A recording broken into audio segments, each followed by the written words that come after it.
es una obra, no es, digamos, es una obra pensada, discutida, muy trabajada, que requirió todo ese tiempo de trabajo durante el año pasado y este año tuvo que ver en gran parte con eso, con la manera de articular la diversidad que ustedes van a ver luego que contiene estos dos libros. Fue de muchas idas y vueltas con diversas versiones de todos los capítulos, por eso también estamos muy agradecidas con todas las autoras y los autores, en especial por la paciencia que tuvieron durante todo este tiempo, pero también por la gran predisposición que mostraron durante todo este largo proceso. Bueno, el contexto de aislamiento que se impuso por la situación y por la coyuntura, como ustedes saben, fue una circunstancia que implicó, por supuesto que no, como decíamos, no fueran posibles los encuentros presenciales, pero también la suspensión de la posibilidad de acceder a los archivos, a la consulta de documentos, etc. Bueno, el presente grupo, digamos, todos los trabajos que conforman estos libros, los investigadores, investigadoras que se dan cita en estas páginas, reflexionan sobre eso de alguna manera, están atravesados por esa problemática todos estos textos, pero también sobre las dificultades, los problemas respecto de la accesibilidad, las tensiones, los silencios, etcétera, que tiene el trabajo con archivos, más allá de la especificidad que tiene esta época actual. Bueno, esta presentación en sociedad busca, además de ser eso, una presentación en sociedad, invitarlos muy especialmente a leer este material, a usarlo, a consultarlo, a compartirlo, porque va a ser, es un material de libre acceso, de disponibilidad, de descarga gratuita, así que también insistimos en eso. Y antes de terminar esta pequeña introducción, no queremos dejar de agradecer muy especialmente a Ediciones del ISIR y a Sandra Fernández, directora de la editorial, de la unidad ejecutora, porque nos dieron la posibilidad de publicarlo, y bueno, de que todo ese largo proceso y todo ese trabajo se haga posible, se transforme en estos libros que son el producto que hoy presentamos y que queremos compartir con todos ustedes, y bueno, son también gran parte de los que han hecho posible que estemos todos hoy aquí celebrando, de cierto modo, este momento. Así que bueno, esperamos que los disfruten y que puedan ser muy utilizados, compartidos, leídos y demás. Jackie. Muchas gracias, Yolanda. Bueno, buenas tardes a todos de nuevo, a todos y a todas. Quisiera ahora presentar y convocar a Sandra Fernández, como recién fue citada por Yolanda. Sandra, como ustedes saben, como muchos saben, es la directora del ISIR, de esta institución anfitriona en esta ocasión, no solo por la edición del libro, sino por ayudarnos en la organización y facilitarnos la infraestructura para la organización de esta presentación del libro. Sandra además es directora de Ediciones del ISIR, trabajo que comparte con su codirector, ¿sí? Darío Barriera, así que un doble agradecimiento por este espacio que nos han ofrecido para publicar el libro en 2 tomos. Sandra, te escuchamos atentamente. Sí, pues yo voy a ser muy breve, digamos, bueno, sumarme a la bienvenida y a las felicitaciones para todas y todos, los que participan en la reunión y los que han participado en los libros. Quiero comentarles algo, es decir, por supuesto estoy muy agradecida del reconocimiento personal, pero creo que el reconocimiento tiene que ser también en una impronta de lo colectivo, digamos, en recuperar una tradición que el ISIR tenía. Hay una serie de libros que ya han sido publicados en papel, lo que nosotros tratamos de hacer desde el año pasado en esta nueva gestión, es darle un formato más ágil, las publicaciones online, darle, digamos, una estructura interna, y además colaborar y sostener desde la unidad ejecutora en la publicación de este tipo de obras, ¿no? Que ayuden a la divulgación de la producción del conocimiento de nuestras investigadoras, de nuestros investigadores, de los becarios, y que también permitan sostener una red de colaboración con distintas instituciones, ya sean unidades de CONICET, espacios de universidad, redes, centros que justamente ayuden a consolidar las líneas de investigación que se tienen al interior del instituto y que durante tanto tiempo se han gestado, sostenido y mantenido. Entonces, me parece que esta tarea de apuntalar esta nueva colección, esta nueva línea, tiene que ver, como les dije antes, con una tarea que es un proyecto institucional, y es un proyecto institucional compartido. Como bien dijiste, en el caso de Darío, en el mío, nosotros coordinamos también un comité editor, que se encarga de cumplir con las normativas generales, habituales, digamos, de los procesos de recepción de originales, de evaluación, pero también, bueno, dentro de ese comité está Ronen Mann, Carolina Piazzi, Guillermo Ferraguti y Paula Caldo, y además alguien que se ocupa de algo que es fundamental, que es en gestar la materialidad de la obra, que es Guillermo Ferraguti, que es el que se encarga justamente del diseño, la maquetación, y toda esta tarea más opaca, pero que hace posible que una obra pueda ser visibilizada con la calidad que ustedes van a poder observar en los PDF de los 2 tomos que presentamos hoy. Así que bueno, como les dije, esta es una tarea colectiva, y en esa tarea colectiva creo que no es menor el trabajo que ha tenido Paula, al ser investigadora, Paula Caldo, al ser investigadora de nuestra institución, pero también las que lo han acompañado en esta labor, que son Yolanda de Paz Trueba, Jacqueline Basallo, y bueno, yo no voy a decir más, porque para eso están 2 queridas colegas y amigas, como son Mirta Lobato y Lucía Leonetti, para presentar historia, mujeres, archivos y patrimonio cultural, abordajes, cruces y tensiones para una historia de mujeres con perspectiva de género. Yo la invito a la lectura, invito a navegar, digamos, por la página, y a difundir, digamos, digamos, que va más allá de esta obra, digamos, lo que implica, digamos, también apostar a la publicación y al acceso público y abierto de la producción científica, y sostener la comunicación pública de este tipo de obras, y justamente poder reforzar lo que son las líneas de investigación, pero también la divulgación, la transferencia, la extensión en las áreas de investigación que tanto nos interesan. Así que bueno, nada más, muchísimas gracias, y nuevamente felicitaciones para todas y todos. Muchísimas gracias, Sandra. Bueno, les cuento que, como bien recién señaló la colega, tenemos 2 invitadas para la presentación de este libro. Se trata de Mirta Saida Lobato y de nuestra querida colega también, Lucía Leonetti. Quisiera contarles que ellas, de haber celebrado las jornadas de manera presencial en Rosario, hubiesen sido quienes daban las conferencias de apertura, en el caso de Mirta, y Lucía hubiese cerrado las jornadas. Pero bueno, no se pudo hacer, entonces las invitamos a escribir en el libro, las invitamos, bueno, a trabajarlo de esa manera. El escrito de Mirta precede el tomo 1, el escrito de Lucía precede el tomo 2, y ellas entonces nos van a dar sus pareceres, sus miradas, van a compartir parte de lo que escribieron a manera de charla, ¿no es cierto?, en este momento, porque no queríamos perdernos sus palabras, a pesar de que hubiésemos tenido que reconfigurar las jornadas y darle el formato de este libro. Entonces voy a presentar a Mirta Saida Lobato. Ella es muy conocida por todos, pero voy a decir algunas líneas de su CV.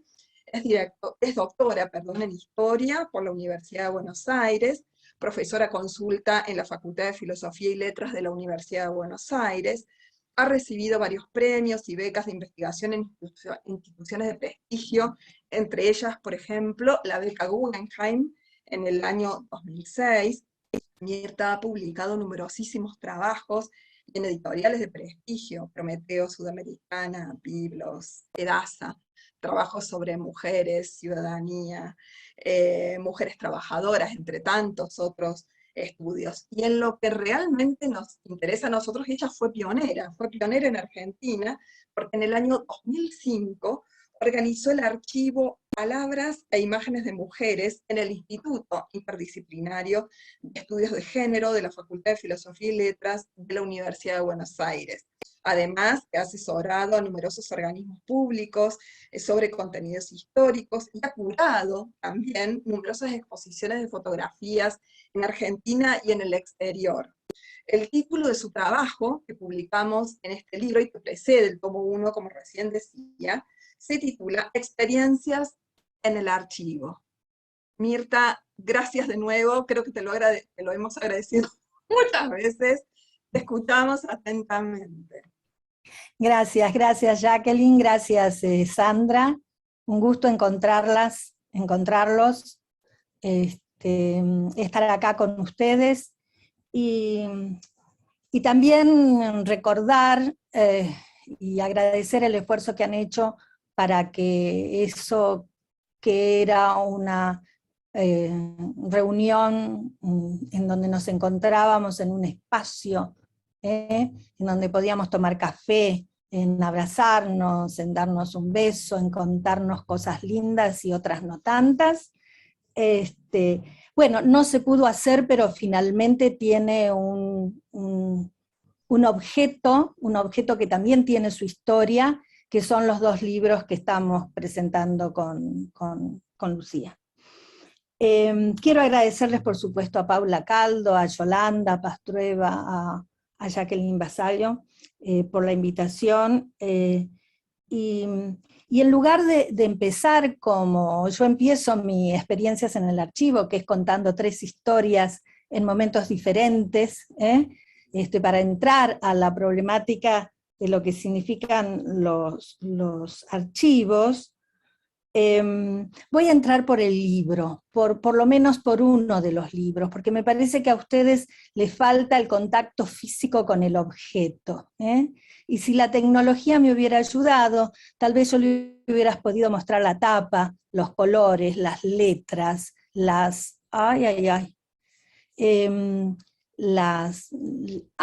miren, tenemos un, viva la tecnología, tenemos un, el título de mi ponencia es justamente Experiencias del Archivo, como les estaba diciendo, yo quería que ustedes vieran la tapa, que es la diapositiva número 2, ¿no? En donde que vieran los colores, la letra, la factura del libro, porque como les decía antes, un libro es un objeto, los objetos tienen historia, tienen una biografía, se insertan en experiencias que son experiencias vitales, experiencias institucionales, experiencias de investigación. Entonces, ese libro que ustedes van a hojear virtualmente, ¿no? Es que están viendo ustedes en la tapa, ¿no? También quería decirles algo del contenido del libro, aunque no es esa el objeto de mi presentación, ¿no? Porque el libro está organizado, aparte de la introducción y de mi propio trabajo, en partes, y me pareció interesante esta parte de mujeres y patrimonio cultural. Y ahí quiero decirles un poquito algo de este término patrimonio, que tiene múltiples significados relacionados con la palabra legado. De modo que esa idea de legado depende de quién es la número 3, a quien me está ayudando, la número 4, esa palabra legado, les decía, depende de quién y para quién sea ese legado, y en ese sentido, su sentido va cambiando. El espectro de lo que se considera patrimonio y legado es tan amplio que en la actualidad está integrado por una enorme cantidad diría, de edificios, fábricas, sonidos musicales, bosques, tradiciones populares, fotografías, jardines, todo lo que puede estar amenazado por la destrucción, por el deterioro y la desaparición. El carácter nómade de la expresión ha sido señalado por diferentes autores que historizan su uso desde la antigüedad. Entonces la cuestión patrimonial es un problema que involucra a sociedades de anticuarios, a coleccionistas, a museógrafos, a arquitectos, a asociaciones civiles y al Estado. Y los bienes, objetos patrimoniales, tienen un profundo tratamiento selectivo y son fundantes de la construcción de identidades culturales, como ustedes saben y como van a encontrar en esta sección que está en la diapositiva número 4, que es Mujeres y Patrimonio Cultural. También quiero decir que me ha sorprendido muchísimo la cantidad de trabajos y reflexiones que están contenidas en esta obra, ¿no? En la segunda parte están los archivos, mujeres en los archivos personales, y eso también es interesante, porque el documento personal está danzando en todos los trabajos e indicándonos que esos documentos personales son importantes para el análisis histórico, social y cultural. Y la última parte, es la tercera parte, que se llama Mujeres y Archivos, está en la diapositiva 7. Si pudiéramos pasar las diapositivas, verían la cantidad de autores, de autoras trabajando sobre esto. En la parte 3 les decía, Mujeres y Archivos, Preguntas, Problemas y Accesibilidades, volvemos sobre el tema del archivo. Y las experiencias del archivo es mi presentación hoy, y quiero comenzar diciendo, incluso retomando un poco el guante que tiró Sandra Fernández en otra reunión sobre las humanidades digitales, quisiera solo decir que las nuevas tecnologías se han puesto digamos, están en el centro de la escena, sobre todo a partir de la pandemia de COVID, pero tengo la impresión que todavía no han perturbado la emoción de entrar en lo que yo llamo los templos del pasado. Y esos templos del pasado son los archivos, donde reposan cientos de legajos e información escrita que ofician como fetiches para nuestra investigación. El archivo, de algún modo, es un fetiche. También ustedes saben que una de las historiadoras que más nos impulsó a reflexionar sobre el archivo es Arlette Farge.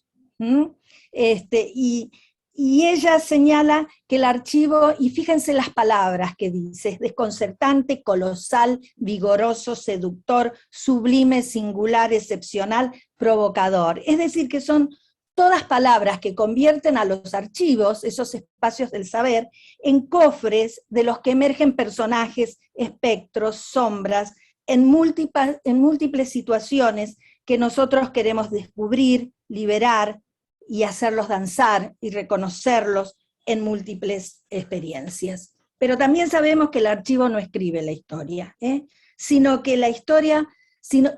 Sino que son fragmentos y que nosotros escribimos historias a partir de esos fragmentos, ¿no? Entonces me interesa marcar la cualidad fragmentaria del archivo y cómo esa cualidad fragmentaria ha permitido ser interrogado desde la historia social y desde la historia cultural, historia social sin duda, en la que me muevo, para indagar sobre vida cotidiana, conflictos, sueños, creencias de varones, mujeres, niños, niñas, adultos, jóvenes. Y desde mi perspectiva, los archivos necesitan ser desafiados. Todos todos los archivos. ¿Por qué? Porque la concepción misma de la construcción del archivo, con su tendencia a lo que todos decimos, que es la selección, clasificación y rotulación, se nutre de conceptos que pueden dificultar nuestra capacidad para conocer, analizar, explicar e interpretar. Y esta idea ronda en todos los capítulos de este libro, porque en todos ellos hay una idea de la necesidad de desafiarlos para producir una ampliación del conocimiento histórico. Una historiadora que a mí me gusta, que es Caroline Steedman, tiene un artículo que yo siempre cito sobre la cuestión de los archivos, en el que dice que el sueño de los historiadores es hacer hablar a los fragmentos en los archivos.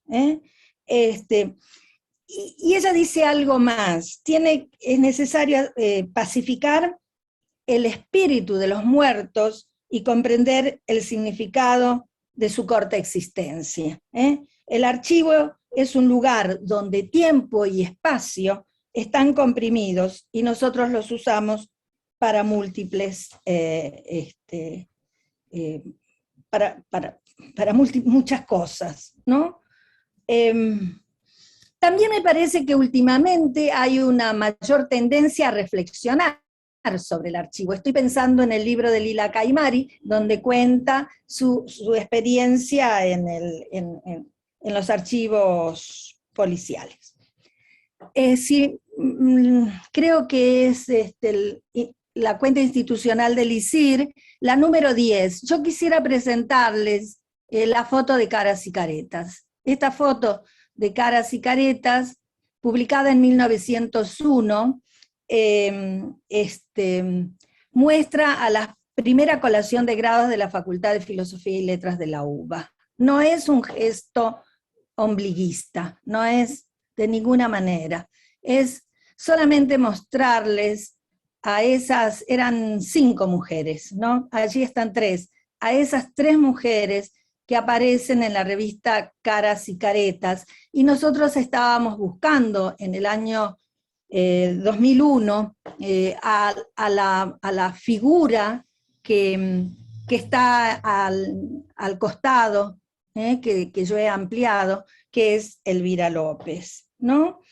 Y esto tiene que ver con el homenaje que nosotros organizamos a Elvira López, la primera doctora en filosofía que había escrito una tesis sobre el movimiento feminista. Y me interesa porque ella escribe una tesis en 1901, Serafina Dávalos lo hace en 1907 en el Paraguay, en 1920 Saltú lo hace de nuevo en la Argentina. Es decir, esto me lleva a esta cuestión de mujeres, género y movimiento feminista, que es el punto que tal vez me voy a detener más en función del tiempo que tengo. Por cierto que ya hace más de medio siglo que el campo de los estudios de las mujeres y de género se expandió notablemente. Yo no voy a hacer una revisión de esas investigaciones sobre mujeres, relaciones de género y movimientos feministas. No es mi propósito. Sí. Sino destacar, porque es un elemento común a todas las investigaciones, era un elemento común en el pasado y sigue siéndolo en el presente, la observación, como señalaba en ese momento Michelle Perrot, otra de las grandes historiadoras de las mujeres, que el silencio de las principales fuentes de información es sí mismo una indicación del lugar que ha sido asignado a las mujeres. Pero yo diría a las mujeres, a los niños, a las niñas, a los jóvenes, a los sectores populares, a las diferentes, a las personas que integran o que las diferentes sociedades indígenas, a las personas que están cruzadas por la marca de raza, ¿no? Es decir, que ahí hay como una problemática que es mucho más amplia, y esto también se nota en muchos de los textos del libro que estamos festejando su aparición. Entonces, como se ha señalado reiteradamente, repensar la historia tratando de no pasar por alto a las mujeres implica leer una y otra vez las fuentes escritas, oficiales y no oficiales, las prensas, los legajos judiciales. Como dije al principio, las fuentes son sacralizadas por los historiadores al igual que los archivos, ¿no? Y cuando se extendió el interés de los estudiosos por la vida privada, el cuerpo y la sexualidad, se exploraron otros documentos como la correspondencia, los diarios íntimos y sobre todo la literatura. Y esto está presente en los trabajos de muchas de las compiladoras editoras y de muchos de los textos que están en el libro. Las historiadoras del arte abrieron el camino del análisis de las imágenes. Las fotografías, películas, publicidades y noticiero formaron el corpus que le dio densidad al estudio de la cultura visual.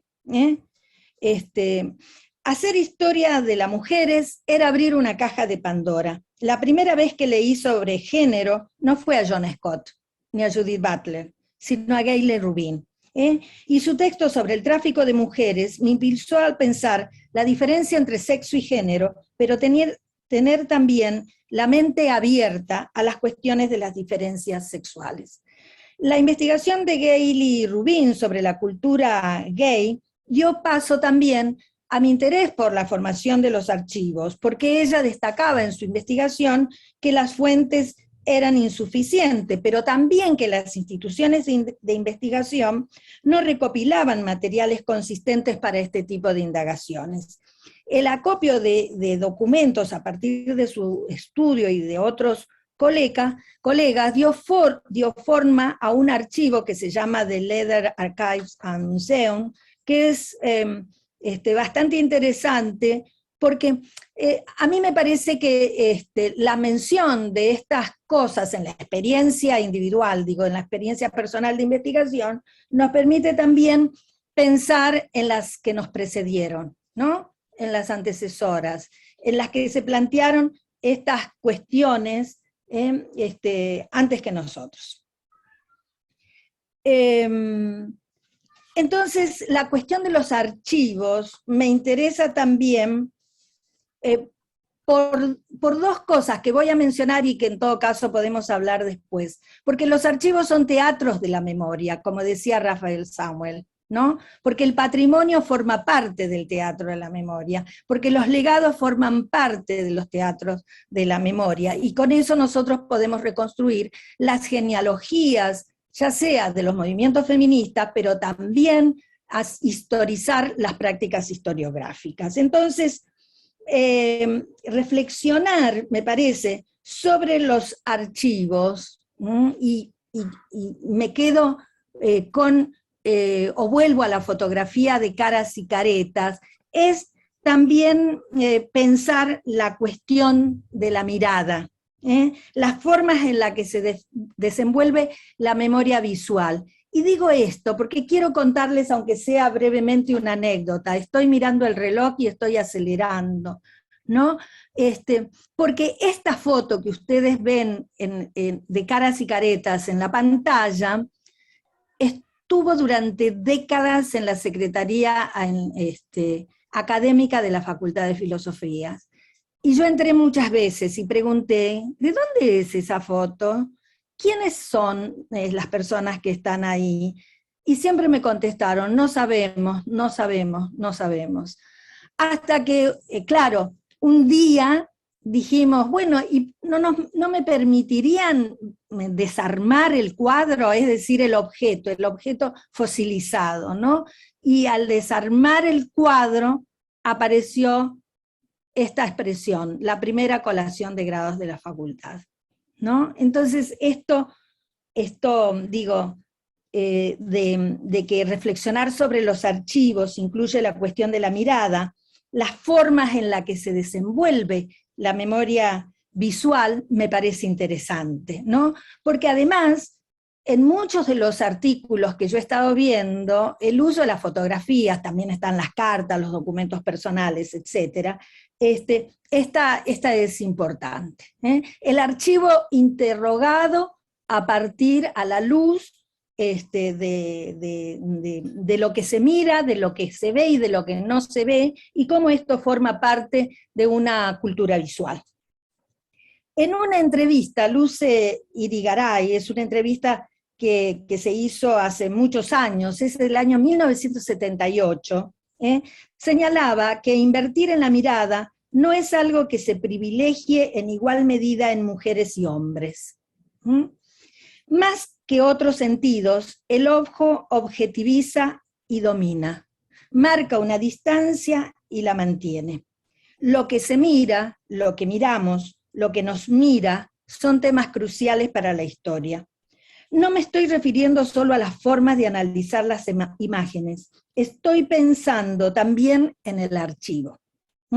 La imagen ingresando a la conciencia historiográfica, a la memoria colectiva y a un proceso de valorización que puede colocarse justamente bajo el bajo el paraguas de patrimonio cultural. Entonces es fundamental volver la mirada sobre las colecciones en los archivos para sistematizar la información que se encuentra dispersa. La actividad es doble: conocer qué imágenes se conservan y, en la medida en que serán catalogadas, convertirlas en un documento utilizable para la investigación. Pero no es la única vía. El desarrollo de investigaciones que tengan como foco el tratamiento de la imagen también permite realizar el relevamiento y selección de fotografías. Es decir, que la interrogación de la imagen y la constitución de un archivo es un desafío muy grande, porque colocar esas colecciones que se van a ir formando a la consulta pública es un desafío, porque tenemos que dominar la tecnología. En mi experiencia del archivo, Mujeres y Palabras de Mujeres, eso casi ha quedado sin solución, porque además las tecnologías van mudando, y entonces al ir mudando, nosotros vamos quedando huérfanas, porque somos investigadoras preocupadas por el archivo, preocupadas por la imagen, preocupadas por la palabra, preocupadas por la edición, preocupadas por la extensión, preocupadas por la divulgación, o sea, y además tenemos que vivir todos los días, ¿no? Entonces, las fotografías son artefactos materiales cruciales para sostener la memoria y la identidad de una comunidad o de un grupo. Tienen un estatus importante dentro de la cultura material del mundo moderno, y como objetos históricos tienen la capacidad de invocar otros bienes que simbolizan identidad. El debate sobre las imágenes fotográficas puede seguirse en una extensa literatura. Las imágenes hablan, las imágenes importan, las imágenes fundan un nuevo contrato social, las imágenes habitan en los archivos. Para la memoria de las mujeres, las imágenes, en particular las fotográficas, nos desafían en muchos sentidos, no solo por las marcas androcéntricas de los sistemas de catalogación, también por la pérdida de fotografías y de sus referencias. Cuando nosotros buscábamos a Elvira López en el Archivo General de la Nación, no podíamos encontrarla, porque era Elvira López. Sin embargo, aparecía difuminada en la noción de grupo. Muchas veces las fotografías son destruidas tanto por catástrofe como por la voluntad de las personas. Cuando yo digo las fotografías, las imágenes nos hablan, ustedes tienen que pensar en esos archivos mutilados, ¿no? Archivos familiares donde la otra parte de la familia, por ejemplo, desaparece porque la cortaron, porque hubo un conflicto.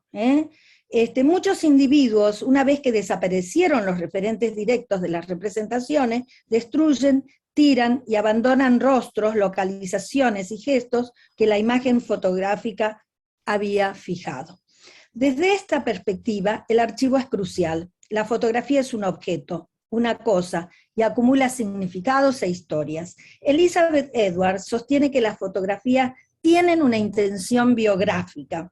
Están ligadas con el pasado y con el futuro, y siguen siendo, la cito a ella, social e históricamente activas, abiertas a la generación de múltiples actuaciones y significados. Las fotos son objetos, cosas, y nosotros podemos formularnos las mismas preguntas que nos hacemos sobre las personas, dice un autor que leí no hace mucho que se llama Kopitov. Él destaca estas preguntas: ¿cuáles son las posibilidades biográficas inherentes a su estatus, periodo y cultura? ¿Y cómo se realizan tales posibilidades? ¿De dónde proviene la cosa? Cuando dice la cosa está refiriéndose al objeto. ¿Y quién la hizo? ¿Cuál ha sido su carrera hasta ahora? ¿Y cuál es, de acuerdo con la gente, su trayectoria ideal? ¿Cuáles son las edades o periodos reconocidos en la vida de la cosa? ¿Y cuáles son los indicadores culturales de esto? ¿Cómo ha cambiado el uso del objeto debido a su edad? ¿Y qué sucederá cuando llegue al final de su vida útil? Bueno, muchas veces al final de su vida útil entran en un archivo o entran en un museo.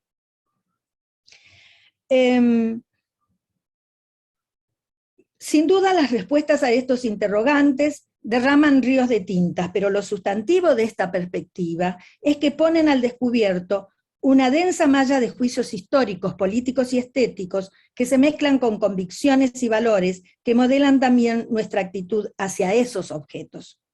Ver, mirar, mostrar, aparecer, son palabras que se han extendido últimamente para analizar, para analizar diversos cooperativos y conflictivos repertorios visuales. Podemos pensar, tal como lo sugiere Didi Huberman, con la idea de pueblos, que las mujeres están expuestas en su representación política, estética y social, incluso en su existencia mismas. Las mujeres, como parte de ese amplio y hegemonizador concepto de pueblo, aparecen en numerosas imágenes fotográficas y se pueden recorrer diferentes caminos para analizar sobre cómo se articulan las políticas de la mirada, cómo se constituyen representaciones y vacíos significativos de representación, y cómo se crean intersticios que facilitan interrogaciones distintas y como consecuencias lecturas múltiples ancladas en los conflictos y diferencias. Ese mismo proceso cognitivo puede realizarse con los archivos. Para terminar, solamente una cosa: no todo está contenido en el archivo.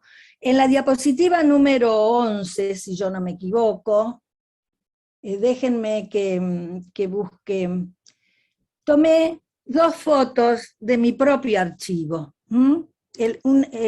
Lo que quiero destacar que nosotros buscamos en los archivos y construimos nuestro propio archivo. Cada uno de nosotros construye un archivo. Un día estaba pensando qué iba a hacer con mi archivo, y en un ataque de locura decidí que iba a tirar los materiales, ¿no? Y decidí tomarle una foto. Y cuando tomé las fotos, cambié de opinión. Y lo que les estoy mostrando es ese archivo en donde las imágenes de identificación, como son las que ustedes ven en uno de los costados, son importantes para la cuestión del trabajo femenino en la industria textil. Y vuelvo a las fotografías.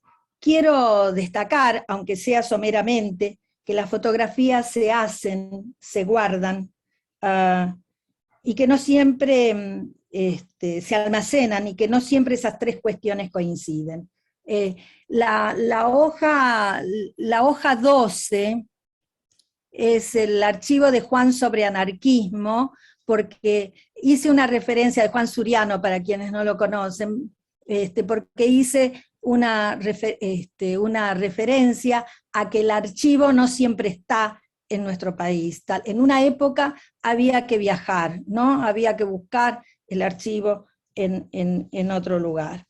Entonces decía que en el archivo se guardan y almacenan objetos, documentos, que a veces ocultan las marcas sexistas, racistas, coloniales, imperiales, nacionales, y por eso tal vez sea un imperativo desmontarlas. Por eso vale la pena explorar más de qué modo son formados los archivos, sus significados, sus posibilidades. Y yo diría, y agregaría en este momento, cuestionar las políticas de archivos, porque pensar el archivo no es solo cómo nosotros los utilizamos para la investigación, sino cuáles son las políticas del Estado para con los archivos, sobre todo los archivos públicos, porque los sentidos están íntimamente relacionados con la política, y la política reverbera en las cuestiones de representación, en la capacidad para desafiar las construcciones que hacen los estados y para incorporar lo que está ausente o escasamente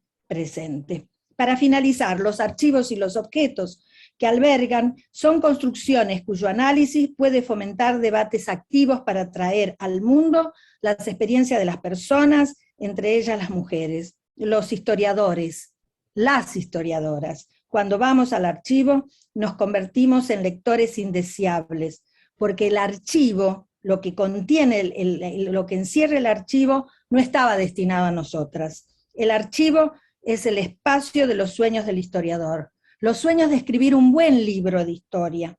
Descubrir las inscripciones de las mujeres se vincula con la posibilidad de realizar lecturas conectadas, porque como sugiere Griselda Pollock a través de todas sus reflexiones, y retoma Laura Trafi-Prat, la transformación de los significados no ocurre desde un monólogo, sino desde el diálogo de múltiples voces con diferentes trayectorias culturales e históricas.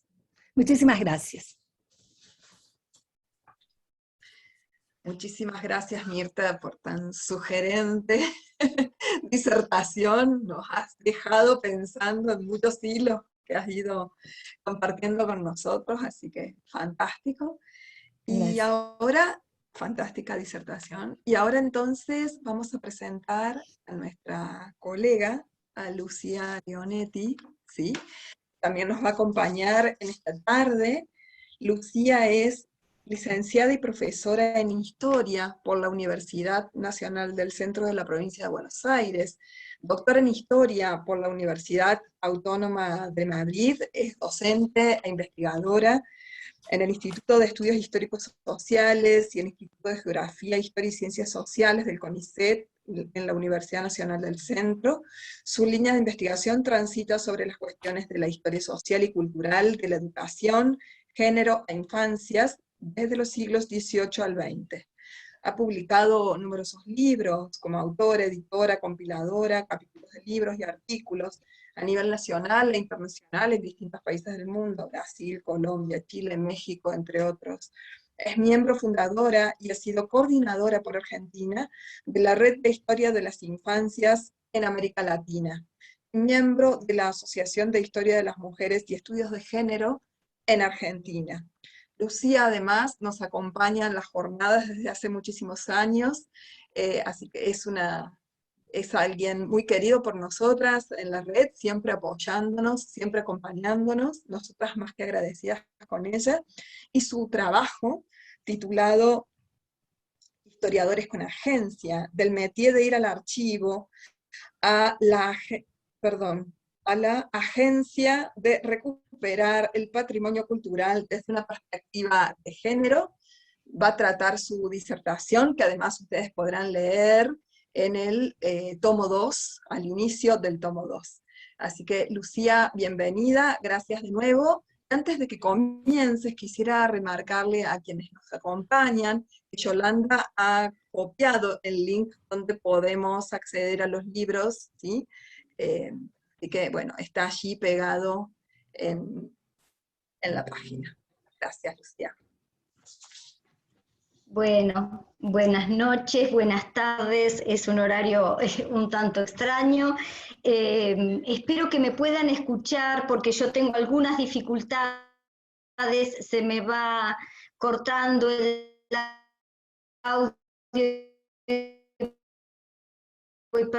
En principio no puedo comenzar mi breve charla sin... Perdón, Lucía, si a lo mejor... la posibilidad... No, si a lo mejor, Sí, querida. para poder escucharte mejor, podemos salir de la opción de video, quizás mejore la posibilidad de escucharte bien.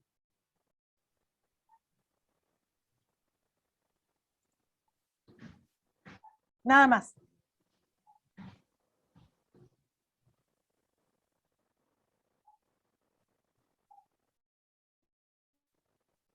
Bueno,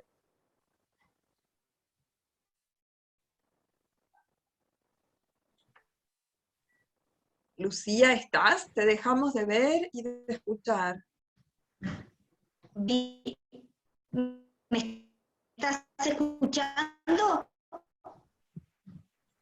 Te escucha cortado. ¿Me están escuchando? Se escucha cortado y con eco.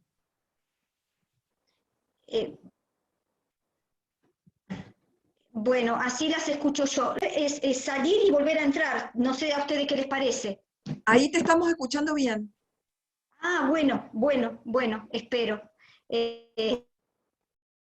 Cualquier cosita ustedes me avisan.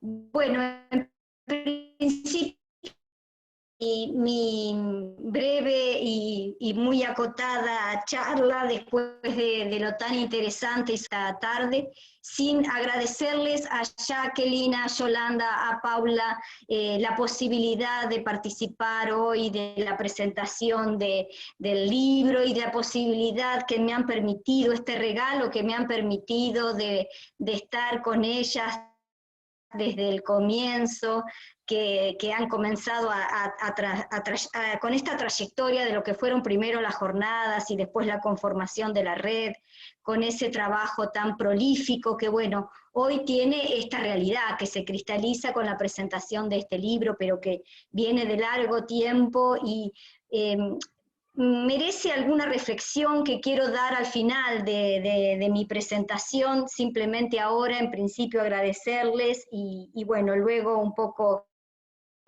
retomar este agradecimiento con algunas reflexiones respecto a lo que ha sido la trayectoria de las chicas y lo que han impulsado desde la red.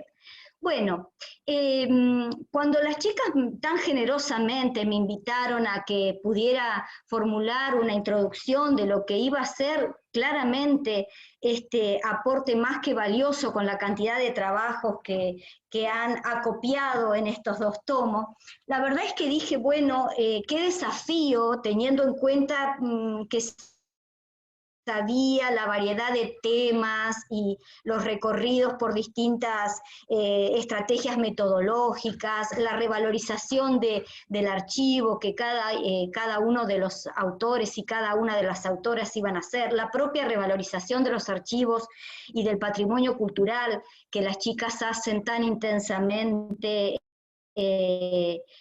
con cada una de las jornadas. Y bueno, me dije, tal vez hemos llegado a un punto en donde hemos recorrido las historias de mujeres y con mujeres y las historias de género, han recorrido un largo camino ya y vale la pena tal vez volver a hacer una historización y volver a hacer lo que alguna vez Isabel Morán nos instó hace unos años atrás acerca de que ya es tiempo de que hagamos una historia de la historia de las mujeres.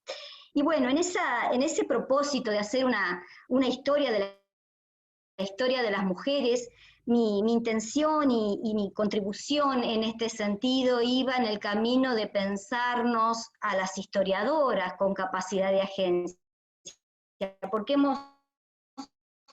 tanto hemos discutido, debatido y escrito para poder mostrar cómo y de qué manera las mujeres estamos y han estado en la historia, y cómo y de qué manera han tenido agencia desde ese lugar de subalternidad, que me parece que también es hora de reflexionar acerca de las capacidades de agencia que como historiadoras han tenido nuestras predecesoras y, bueno, tienen nuestras historiadoras contemporáneas, tenemos en nuestro tiempo.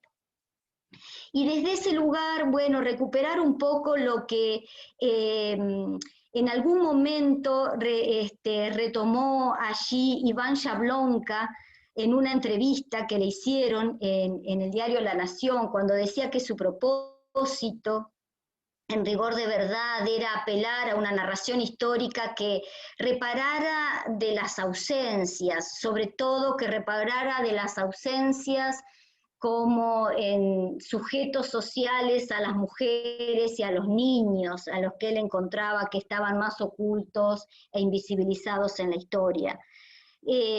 Tal vez porque la definición misma de la ciencia histórica se había centrado sobre los valores masculinos y que se tomaron ciertos acontecimientos, procesos, movimientos que hicieron que esa historia volviera invisible a otros sujetos sociales, colectivos, que parecían ser Mirta Lobato recuperando a Michel Perrot. Habrá que remontarse a los años 90, cuando Michel Perrot se preguntó si las mujeres tenían historia, ¿no? Y de alguna manera en ese interrogante estaba ya la respuesta. Claramente la historia podía dar cuenta de esa presencia de las mujeres, claramente también esos primeros recorridos fueron hacia las mujeres notables, aquellas que de alguna manera permitieron construir otro nuevo panteón, ¿sí? Pero superado ese primer momento donde se sacaron a luz a esas mujeres notables en la historia, se empezó a considerar a las otras, a esas de la gente común, índice o un elemento de los movimientos sociales. Y como nos dice también de alguna manera alguna que otros aportes que se han hecho desde ese recorrido por la historia de mujeres y con mujeres y de la historia de géneros, tal vez hemos transitado por dos grandes carriles, unos que han oscilado por rescatar el protagonismo de las mujeres y otro que tal vez han mostrado esta eterna victimización de las mujeres por parte de una sociedad patriarcal y que la han destacado como constante luchadoras para poder transformar a esa sociedad. Tal vez recuperando un poco las palabras de una colega mexicana, García Peña, dice, bueno, tal vez ambas visiones han sido un tanto limitadas, ¿verdad? Porque de alguna manera restringen estudiar la opresión sobre las mujeres o bien la resistencia sobre las mujeres. El desafío grande que tenemos como historiadoras y la historiografía en general de las mujeres es encontrar explicaciones convincentes sobre el origen de la subordinación femenina. Aquello que tan acertadamente dijo Nicholson, ¿no? Tratar de construir una teoría que pudiera explicar la opresión de las mujeres en esa infinita variedad y monótona similitud. La tarea claramente ha sido enorme y va a ser enorme. Todavía no la hemos acabado y nos queda mucho por transitar. Pero lo cierto es que a lo largo de estos años nos hemos preguntado ¿por qué finalmente las acciones de los varones quedaron como el gran registro de la historia de la humanidad? ¿Por qué las mujeres quedaron fuera de ese gran registro de la historia de la humanidad? ¿Por qué hubo que rescatarlas y mostrar esa presencia y darle esa visibilidad de un modo tan denodado y a veces cuestionado e inclusive no valorado desde el punto de vista académico, porque esto en verdad también hay que decirlo? Tal vez otra pregunta que valga a esta serie de interrogantes es, bueno, cuando hacemos una historia de y con mujeres, ¿tenemos que aferrarnos a las mismas temporalidades? ¿O estamos pensando en otras temporalidades? Por otro lado, ¿qué efectos tienen estas prácticas establecidas de la historia al recuperar esa presencia de las mujeres?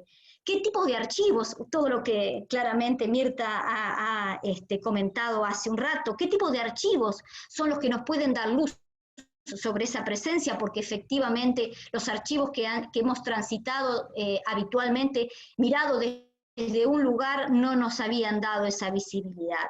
¿De qué modo debemos acercarnos a esos documentos? ¿Qué preguntas habrá que hacerles a esos documentos cuando no nos muestran de un modo evidente esa presencia? ¿Qué lugar tuvieron las propias mujeres como generadoras y acopiadoras de documentos y de reservorios para poder permitir y develar ese protagonismo? Como vuelvo a repetir, como dice esta historiadora García Peña, es importante entender que la diferencia sexual afecta la política y la escritura de la ciencia en cuestión.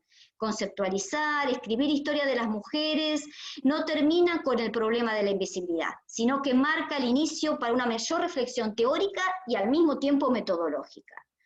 Entonces, la pregunta que se desprende de todos estos interrogantes es ¿de qué modo impactó y de alguna manera impacta en el medio académico el haber dado la visibilidad a estas historias, a estas mujeres, y al mismo tiempo una visibilidad que dio notoriedad a otras historiadoras e historiadores que mostraron otras prácticas académicas, otros recorridos, otros devenires? Esa es una pregunta que también se nos impone. Claramente, algo que se ha hecho a la hora de recuperar la historia de las mujeres y con mujeres y desde la perspectiva de género es ese innumerable diálogo con otras disciplinas de las ciencias sociales, que nos ha llevado a revalorizar la biografía, la microhistoria, la historia cultural, la antropología, la economía, la política, la historia de la familia, la historia de las ideas, de las representaciones sociales, de los imaginarios. La propia tradición oral ha sido revalorizada, la demografía histórica, las imágenes, como nos acaba de mencionar y de explicar Mirta. Finalmente, tal vez hemos llegado luego de todos estos recorridos a revalorizar una vez más la historia social que nos proponía Georges Duby allí por los años 50 del siglo XX. Es decir, una vasta y renovadora tarea de diálogos interdisciplinares, de búsquedas, y de estrategias metodológicas, de redefiniciones epistemológicas, de redefiniciones conceptuales, que nos han hecho nada más y nada menos que revisar cuestiones como, por ejemplo, cómo entender la esfera pública y la esfera privada, ¿sí? A la que ya la podemos discutir y debatir con las tesis habituales de Habermas. Hemos tal vez también, a partir de todos estos aportes, podido repensar cómo entender el ámbito de la domesticidad, cómo entender el entramado y las dinámicas de la vida familiar, de la sexualidad, de la reproducción, de la cultura femenina, de la cultura de género, de la salud, del mundo del trabajo doméstico, de las tareas del cuidado, de los movimientos sociales, de los procesos educativos, de la crianza, de la socialización de los hijos, y claramente las formas de violencia físicas y simbólicas de las que han sido objeto todas las subalternidades. Y aquí no solo focalizarnos en las mujeres, sino en las niñeces, en las otras etnias, abrir el abanico para poder pensar en todas esas formas de violencia físicas y simbólicas que vivió y en la que se vive, en una clave de historia en donde lo que hemos transitado y lo que buscamos en términos de varones y de mujeres, sino también en términos de ponerlo en diálogo con otros grupos etarios, en diálogo con las interseccionalidades de género, de raza y de religión. Algo que nos permita a nosotros entender, como por allí, y veo que está en comunicación hoy en este encuentro, como ha reflexionado oportunamente hace muy poco Graciela Queirolo en una de sus muy valiosos aportes, retomando las argumentaciones de Joan Scott, cuando hablaba de la cuestión de la utilización de la categoría de género, y que efectivamente es una categoría que en rigor de verdad aparece en los años 50 del siglo XX y de la mano del psicoanálisis y de los estudios de la psiquiatría, y que después, bueno, van a ser capitalizados en otros momentos por historiadoras. Pero lo cierto es que Graciela Queirolo decía por allí, reflexionaba en su artículo, que precisamente la categoría de género permite profundizar análisis porque postula que la diferencia social es constitutiva de las relaciones sociales. Es decir, una identidad genérica se conforma en relación con otras identidades genéricas que interactúan social e históricamente, de manera que las relaciones de género conforman relaciones primarias de poder. Y en ese sentido, al hablar de las relaciones primarias de poder, no solo nos hemos remitido otra vez a repensar cómo y de qué manera entendemos la naturaleza y la producción social del poder, recuperando a sociólogos como hemos hecho en su momento con las propuestas de Bourdieu, sino que básicamente también pensándolo en términos de cómo y de qué manera ese sujeto o esos sujetos sociales que nos preocupan claramente están atravesados por ese entramado y por esos múltiples entramados de las realidades del poder. Ahora bien, avanzando un poco más en estas cuestiones, quiero recuperar por allí en la década de los 80 unas palabras de Marta Lamas, también reconocida y valorada historiadora, a la que habitualmente leemos, citamos y nos inspiran. Dice que además de que el objetivo de comprender mejor la realidad social que tenían las académicas y que valoraron la historia de las mujeres y la historia de género, había en el fondo también un objetivo político, que era distinguir que las características humanas consideradas femeninas eran adquiridas por las mujeres mediante un complejo proceso individual y social, en vez de derivarse naturalmente de su sexo. Suponían que con la distinción entre sexo y género se podía enfrentar mejor el determinismo biológico y se ampliaba la base teórica argumentativa a favor de la igualdad y de la equidad de las mujeres. Y en ese sentido, reflexionar sobre una segunda cuestión que me parece que es válido también, cómo y de qué manera esta historia de las mujeres con mujer y desde la perspectiva de género han abierto y han permitido transitar caminos que recuperan no solo las edades, sino también, digo, a partir, ¿no?, de los diálogos con Kimberlé Crenshaw, cuando claramente nos advirtió que las historias de las mujeres y finalmente las historias de género tenían un sesgo, y que era un sesgo de clase y un sesgo étnico que no estaba incluyendo, por ejemplo, a las mujeres negras.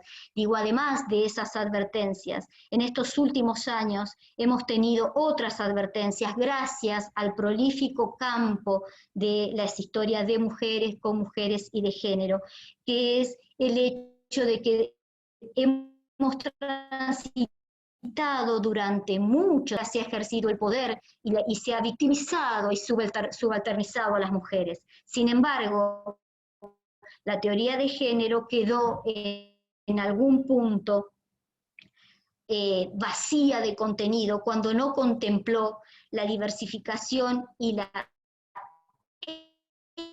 expansión de múltiples identidades subjetivas que los seres humanos transitamos y que claramente nos permiten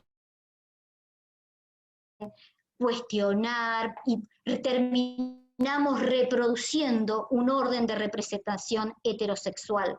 Entonces, claramente también desde la mano de la historia de género y con las múltiples debates, inquietudes, desafíos, interpelaciones a las que se somete a la categoría de género, y que la propia historia de las subalternidades de las mujeres ha abierto como camino, hoy podemos decir que ya no tenemos dos identidades a la hora de recuperar la historia, lo femenino y lo masculino, que son múltiples las identidades lésbica, gay, bisexual, transexual, transgénero e intersexual que tendremos que tener en cuenta cuando hacemos ciencias sociales, que tenemos que tener en cuenta cuando reconstruimos y recuperamos nuestra historia del pasado, cuando reconstruimos y recuperamos desde los archivos aquellos invisibilizados.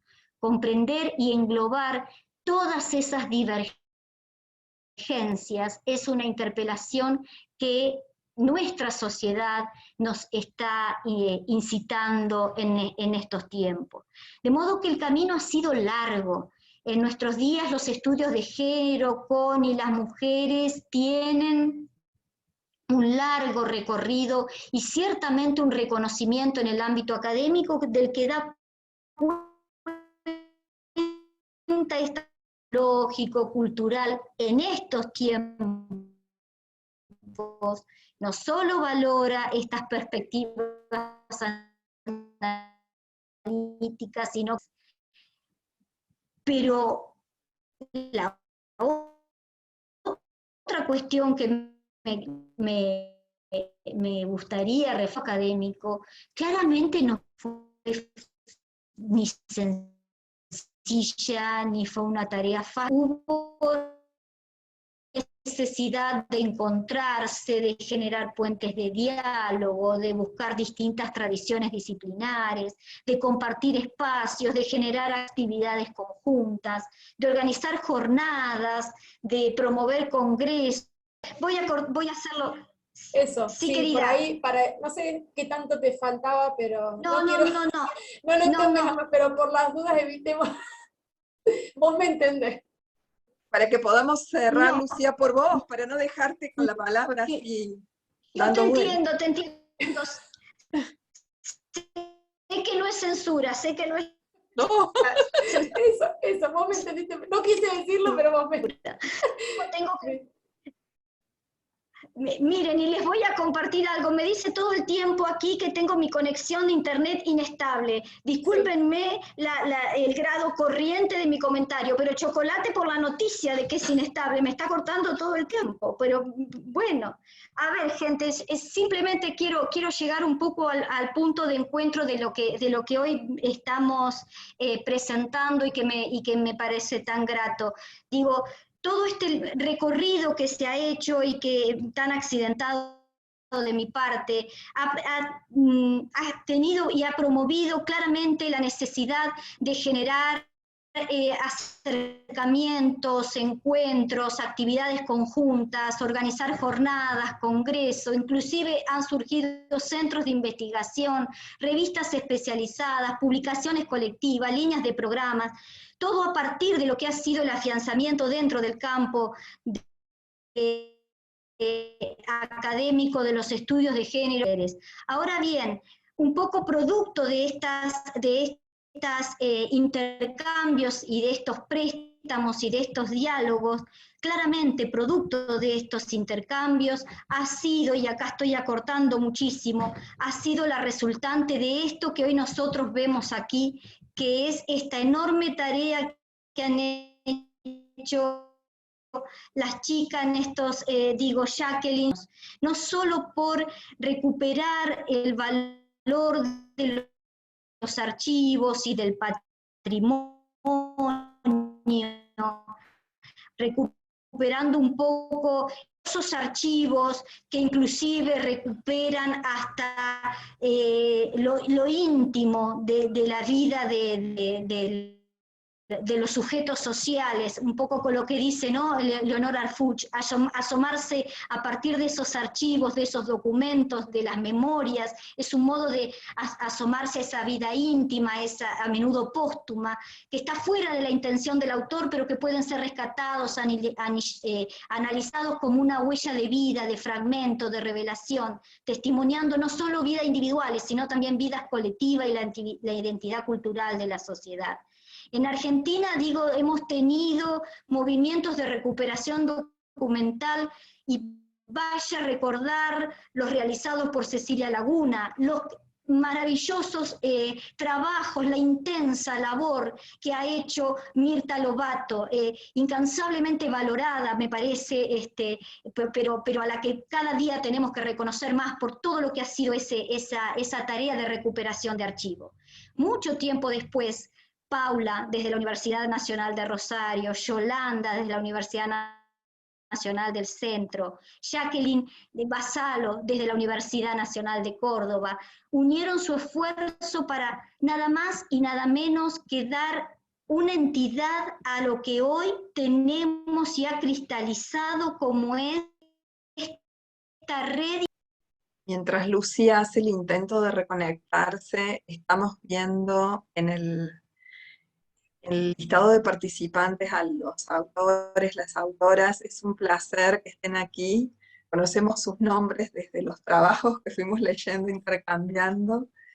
Jacqueline, yo no sé si un minuto hasta que venga Lucía, si se puede reconectar, porque es una pena que no la Es una podamos escuchar, pena, por supuesto. ¿no? Si ustedes me permiten, yo querría decir dos cositas sobre el volumen 2, ¿no? Porque Por ahí me parece supuesto.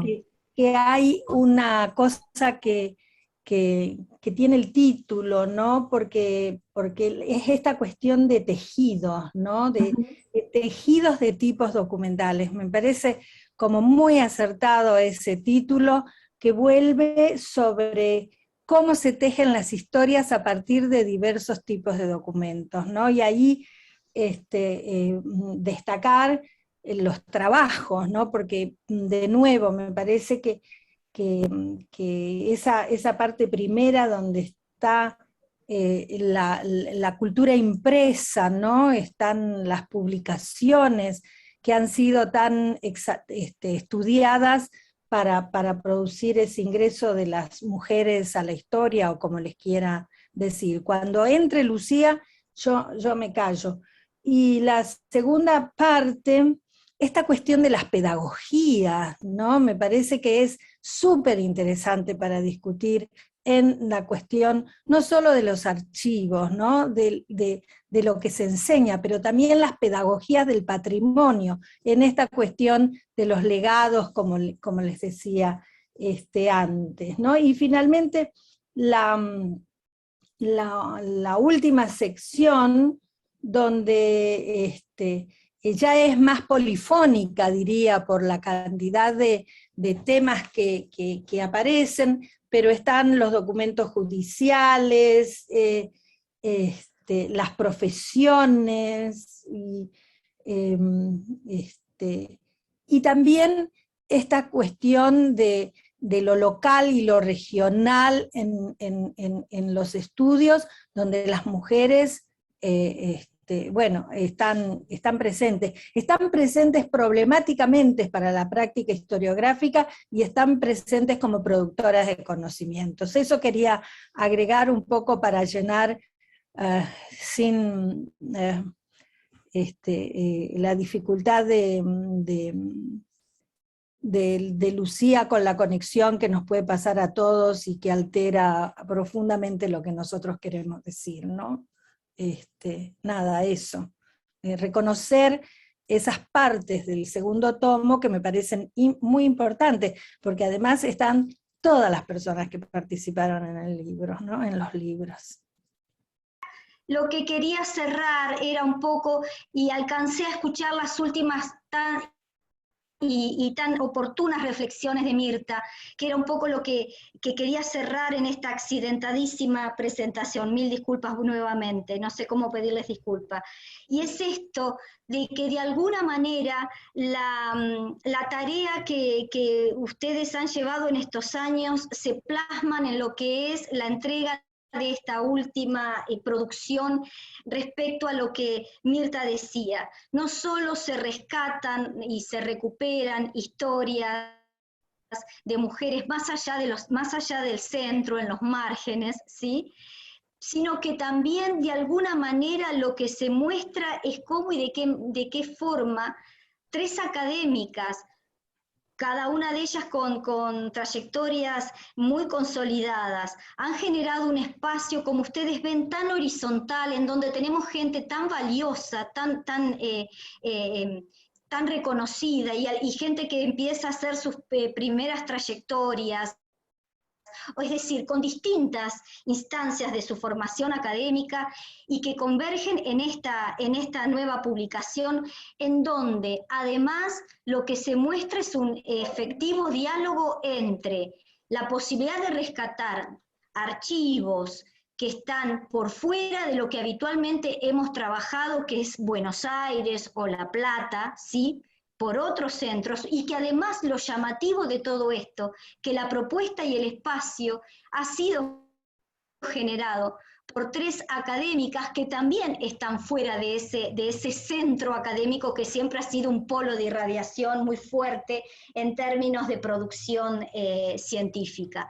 Así que nada, decirles a todas los que están aquí, a todos los que están aquí, que han aportado con sus trabajos, que son muy lúcidos, que son muy sugerentes y que van a causar un muy buen impacto y van a ser difundidos y van a ser citados en nuestros ámbitos académicos.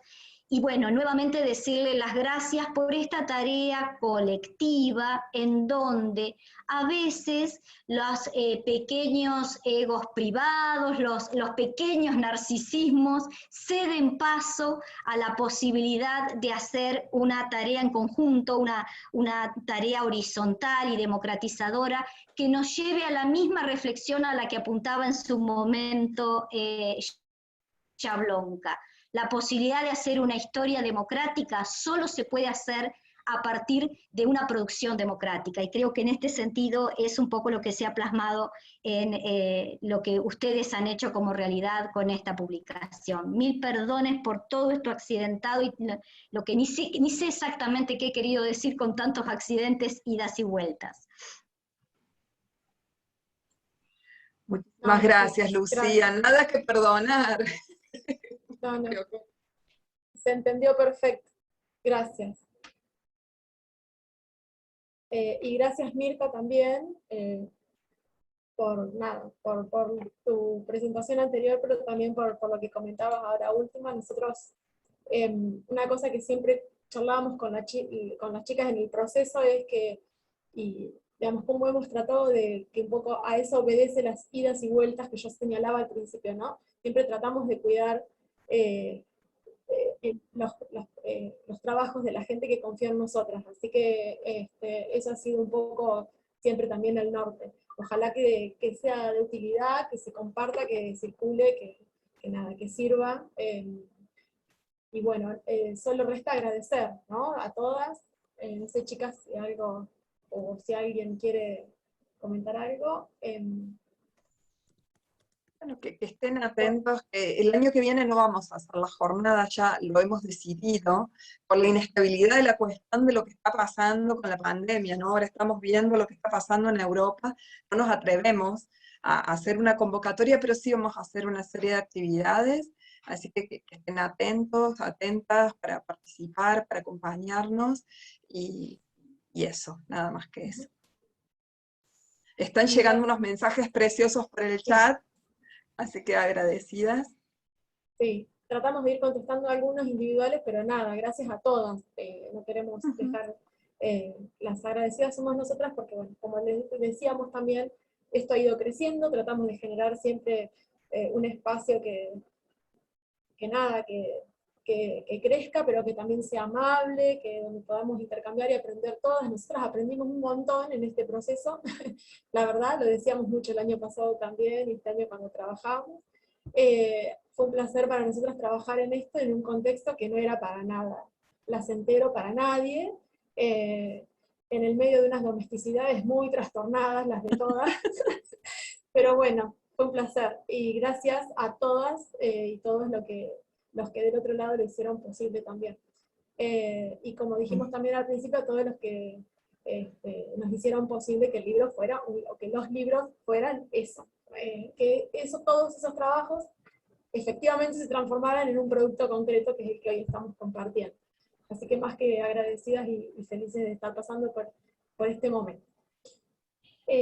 Bueno, entonces, chicas, Pero yo creo que vamos cerrando, nos bueno, despedimos y bueno, hasta la próxima.